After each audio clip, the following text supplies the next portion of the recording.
Hello and welcome into the latest edition of ESPN FC. Kay Murray, Alejandro Moreno and Shaka Hislop here in the studio. And we will start by talking about that famed Gianni Infantino proposed really? plan You don't say. for FIFA's future. There has been some opposition from UEFA, That's a nice way to put it.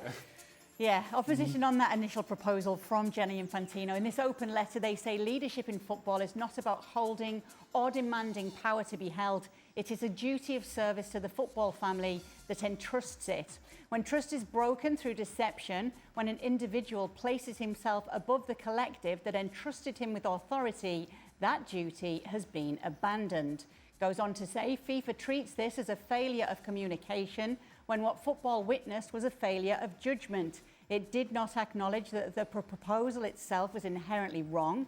There is silence where there should be accountability, distance where there should be openness. We call for that unity to be honoured now with leadership that serves football, not seeks to command it. Gabriele Marcotti is joining us now. Now, there has been, Gianni Infantino's backtracked somewhat on this. FIFA have apologised for how this has all been handled, yet still, it does feel, though, Gab, that the damage has been done. Is this the biggest blunder that we've seen from Gianni Infantino in his presidency? Bigger than the SoftBank plan, bigger than the FIFA Peace Prize. I don't know. There've been several. I think what makes this bigger is the timing of it, right? Trying to force this through after the World Cup, but before the elections, which he would have probably won. And I think his opponents really saw an opportunity to pounce. I think they'd had enough. And it's just some of the other stuff that went on during the World Cup, from the Balogun affair to the referee who wasn't given a chance. The Somali referee wasn't given a chance to stick around, even in Canada or Mexico. They saw the weakness, and I think they jumped in. But it certainly was pretty egregious, not just because of the process, but because, as I wrote on the website, and as many have pointed out, it was just a stupid plan, even from a purely commercial and business standpoint. It was not a plan that served FIFA's interests. How did he mess it up so badly, Gab? We see the headlines of him flying too close to the sun. It's a popular one because, he hangs out with all these sheikhs and presidents, and he becomes megalomaniacal and he somehow goes insane. I don't think that's the case. It would be out of character for a guy I've known for nearly 20 years now. But by the same token, it's really hard to explain. I think the answer might be in some of the people he was willing to sell the 20% to, or certainly lead the round. Some people have basically put that forward as an explanation. Some people have suggested that it was about money and the chance to cash in. He does not make a lot of money for leading an organization as large as FIFA, relative to what some of his peers would make. It's $4 to $5 million a year, which is a lot to 99% of humanity, but certainly not for somebody who delivers such revenues. Maybe it's that. I don't think it's that. I think it was just a massive miscalculation. Maybe he could have forged alliances with certain people who were aligned with certain other powerful figures. That's the only thing I can think of, because you could have put this through. You could have waited until after you got elected. You could have put this through. You could have said, hey, we want to do this. Let's put it out to tender. These guys are valuing FIFA at $20 billion. Maybe somebody else values them at more. Maybe somebody else is a better strategic partner. He didn't do any of that. And I think that is the grossest misconduct here. And I think that's also why not just UEFA, but as you mentioned there, leadership of CONCACAF and the Asian Football Confederation felt empowered to come out as strongly as they did. And you talk about them feeling empowered, these three federations. Could they be pulling away from FIFA tournaments themselves and setting up their own tournaments now? Look, that statement that you read that landed in a bunch of us. It landed in our inboxes on WhatsApp or this morning, and then moments later came the background briefing, which suggested exactly that. And you see it in a lot of my colleagues reported on it, saying they're ready to do this. They're not going to participate at the next FIFA competition, which is the Under-20 Women's World Cup in Poland in September, just a few weeks away. It's obviously one of the levers they can pull. They have other ones. They can take the case to CAS, the Court of Arbitration for Sport. They can turn the screws on him legally, demand documents, not just related to this, but to the Super League as well. They can try legal action. There's a lot of things that they can do. Certainly that would be kind of the game over checkmate one if they said, fine, well then we're not going to play in your competitions, because then at that point the competitions would frankly be economically worthless, because you wouldn't have the biggest markets, the biggest economies, the countries that pay the most for rights, not just Europe and North America, but by the way, also countries like Japan, like Australia, like Korea, major economies that sponsors covet. They'd all be out, and he'd be left with a bunch of countries in Africa, Brazil and Argentina, of course, football heavyweights, but clearly it wouldn't be the scope as before, and then he couldn't deliver what he's delivered until now for the FIFA membership. I think that's the nuclear option. They want to keep it in their pocket. They don't want it to get that far. They don't want to be seen as kind of like the haves going after the have-nots and turn it into some kind of football class war. But of course, everybody knows that is an option that they have in their pocket.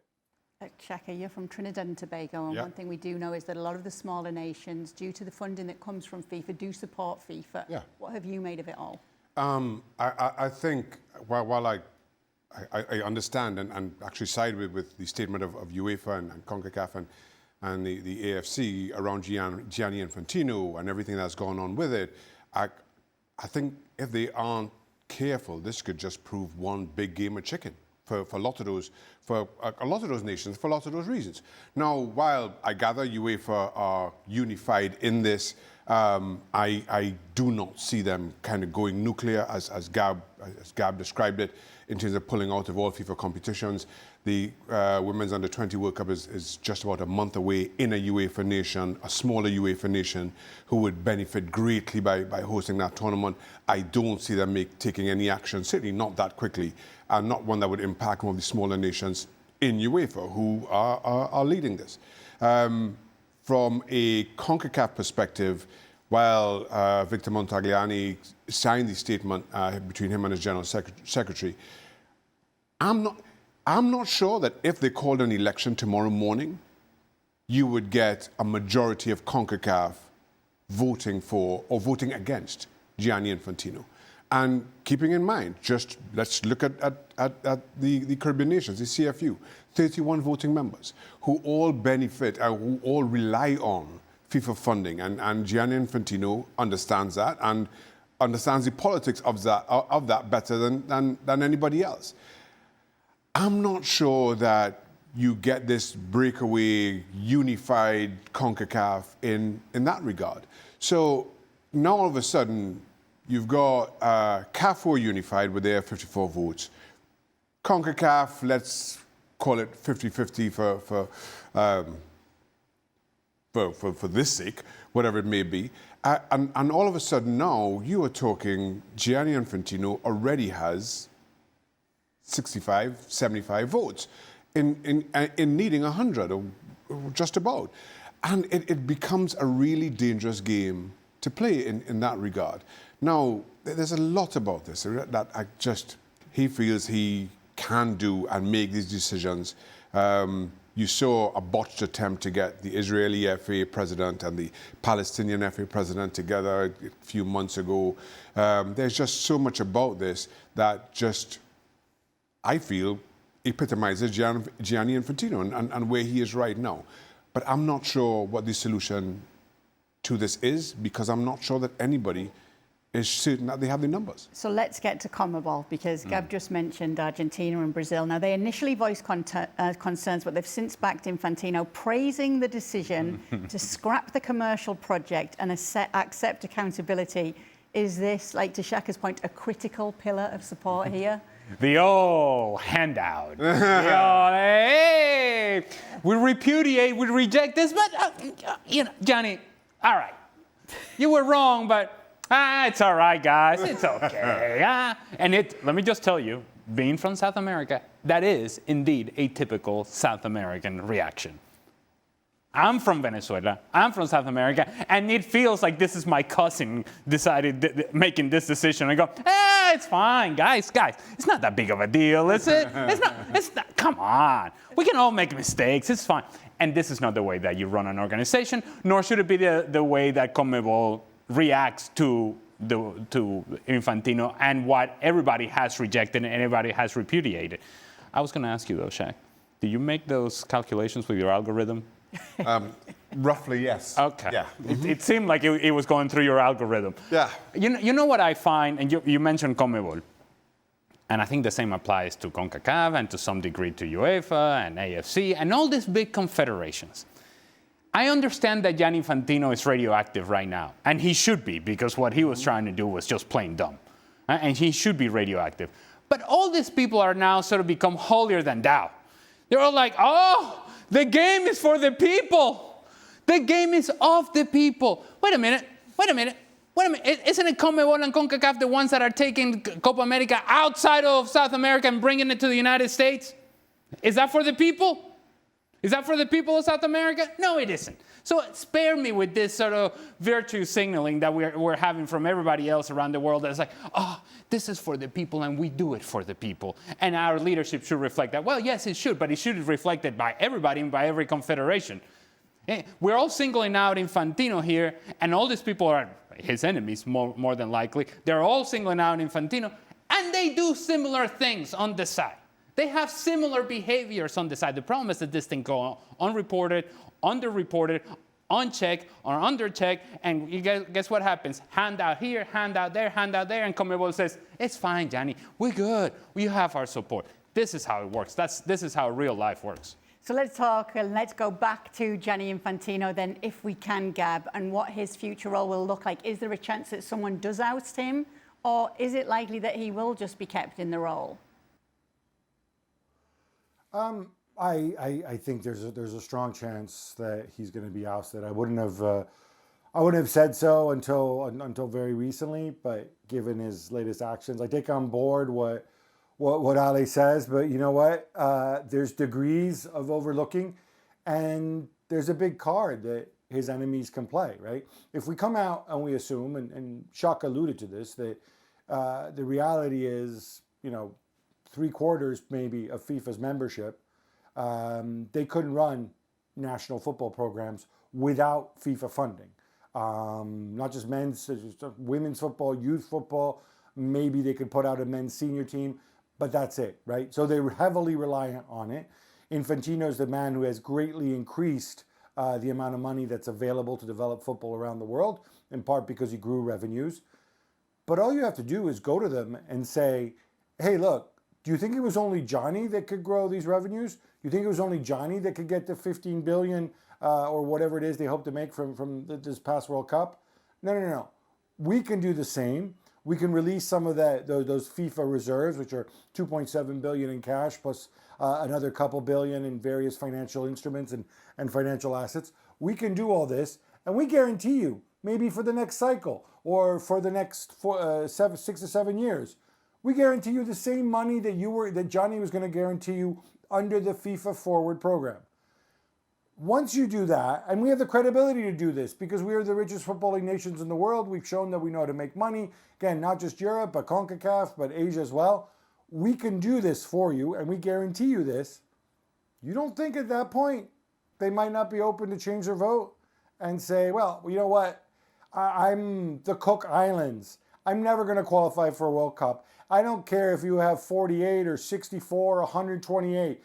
I just want to have my money so that I can run my youth football, so that I can educate, get my coaching badges for my coaches, so that we can play against Samoa once a year, whatever it is that they do in the Cook Islands.